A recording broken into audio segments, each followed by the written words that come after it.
Hi, my name is Luke Reeves-Rollins, and today I'll be discussing the second mini case assignment in international finance. The topic of this case is Apple's global tax strategy. The case discusses the measures that Apple takes in compliance with the law, of course, to limit the amount of taxes that they'll end up paying. So, just a brief introduction, not that it's really needed, but Apple is a market leader in the international technology space, famous for the Macintosh series of computers, as well as the iPhone, the leading mobile phone brand globally. Apple is obviously easily one of the most recognized brands worldwide and has enjoyed a long tenure as market leader as a result of its innovative nature and tremendous marketing. Most large international firms, such as Apple, are going to have some sort of a tax strategy that allows them to pay a little bit less than the stated rate of corporate income tax within their home country. However, Apple pays considerably less than the corporate income tax rate in the United States. And they've achieved this by setting up an intricate supply chain that capitalizes on the differing tax policies in different countries. By answering the three questions that we were presented with in the case, we can get a better understanding of how exactly Apple achieves such tremendous tax savings in relation to a lot of their competitors. The first question that I will discuss is what is the single most important element of Apple's global tax strategy? The answer to that would be the network of subsidiary companies that operate outside of the United States. All of Apple's international sales are booked through Apple Sales International, which is a subsidiary company based out of Ireland. So how it works is that ASI purchases goods directly from Apple's manufacturers in China, and therefore takes title for the goods instead of Apple Incorporated. ASI then resells those goods to Apple's international distributor, Apple Distribution International.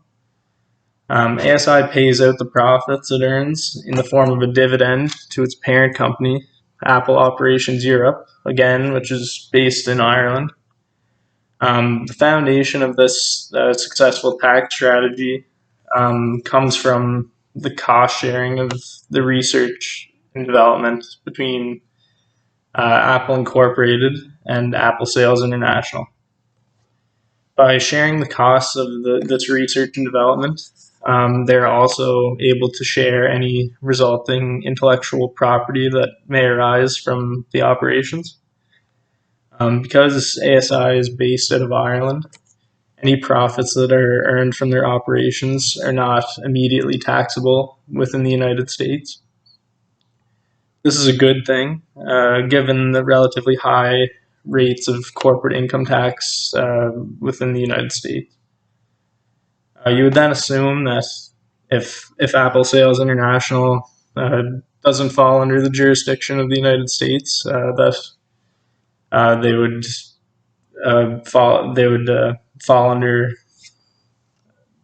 They'd be a tax resident of Ireland, as that's where they're operated out of. However, due to some unclarity in taxation laws, this is not quite the case.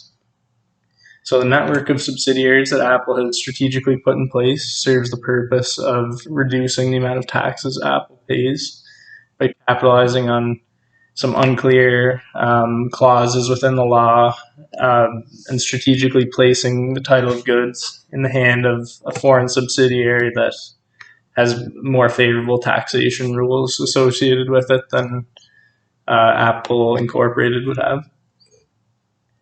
The second question is, why do most of Apple's businesses in Ireland not have a country of tax residence? From Apple's point of view, if the businesses do not have a country of tax residence, then they aren't subject to the taxation rules outlined by the governing bodies within that particular country. Obviously, this is a good thing for Apple, as it gives them more freedom to find ways around paying certain corporate income taxes.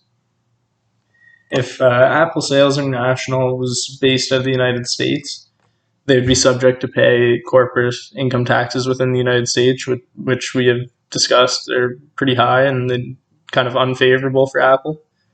Under Irish tax law, however, in order to be considered for tax residency, the company must be managed or controlled within Ireland.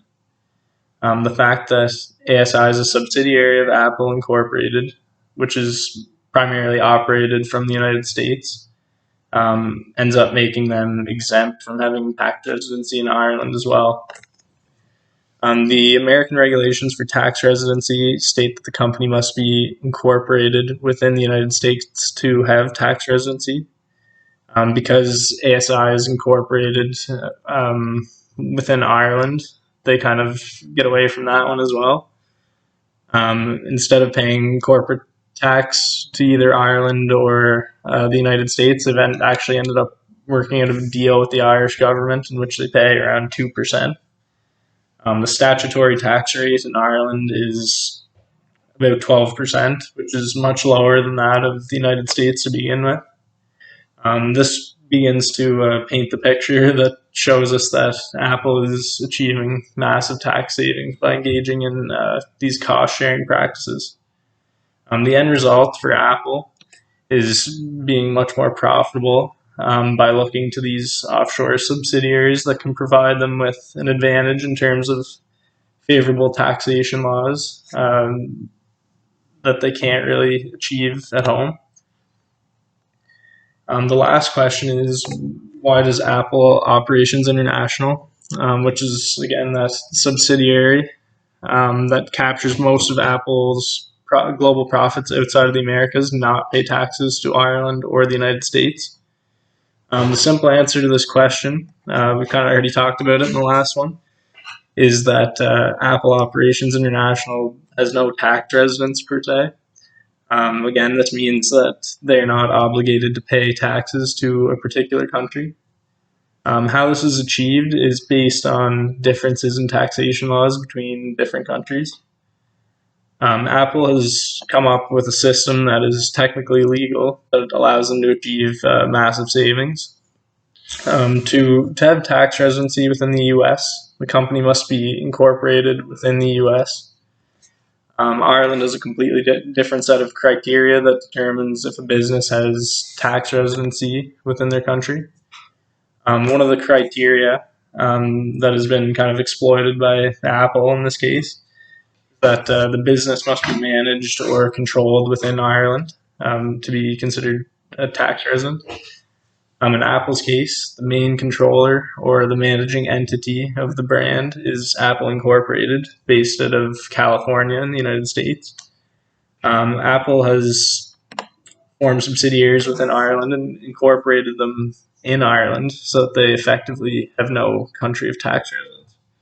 Now, you might be asking yourself how this type of a situation is allowed, given that all of the operations, whether in the US or internationally, are overseen by Apple Incorporated. Obviously, Apple has been challenged by many legal systems over the years, trying to find holes in their strategy that may deem it illegal. But as of now, none have been found. Until the laws within the United States or Ireland change in a manner that would affect Apple, it seems as though they have found a sort of tax haven that works incredibly efficiently for their unique business model. Apple only pays an average of 1.8% in taxes on their global operations. That compared with the 22% they pay in the Americas, as well as the statutory rate of 35% for corporate income tax in the United States, clearly shows you the extent of their tax savings. Given the immense size of Apple, you can imagine that they would have achieved billions of dollars in savings by using these global tax policies to their advantage. This is a great example that showcases how a business can find fantastic opportunities outside of their domestic country. If they have their eyes open for creative solutions and different international policies that may better align with their unique business structure.